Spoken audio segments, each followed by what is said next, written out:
Hello viewers, আসসালামু আলাইকুম। আমি রাসেল বলছি। আপনাদের সামনে আজকে একটা বিশেষ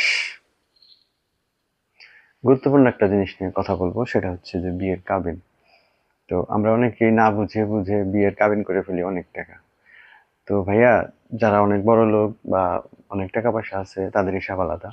তো আমি কাদের কাদের জন্য কথা বলবো? যারা মধ্যবিত্ত, যারা নিম্নবিত্ত, যারা বেকার, কোনো কারণে একটা ভালো ফ্যামিলি, একটা রিচ ফ্যামিলি থেকে আপনি বিয়ে এসেছে, আপনি বিয়ে করতেছেন।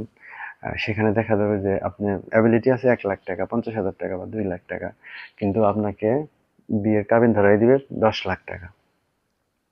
তো ভাইয়া, সেই পরিপ্রেক্ষিতে কি হবে? বিয়ের পরে দেখা যাবে যে আপনার বউ আপনার কথা মানবে না। আপনার ফ্যামিলিটা, আপনার বিয়ের লাইফটা সুখী হইতে পারবেন না।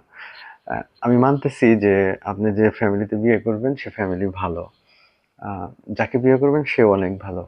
বাট ভাইয়া, আপনি যতটুকু পারেন এই কাবিনটা, যতটুকু আপনি লোড নিতে পারবেন ঠিক অতটুকুই করেন। অযথা এই মানুষ দেখানোর জন্য বা নিজেকে বড় জাহিরি করার জন্য এই ২,০০,০০০ টাকার কাবিন আপনি ২০,০০,০০০ টাকা বা ১০,০০,০০০ টাকা কইরেন না ভাইয়া। এটা আমার পক্ষ থেকে আমি আপনাকে সাজেশন করতেছি। কারণ আমরা এগুলার ভুক্তভোগী।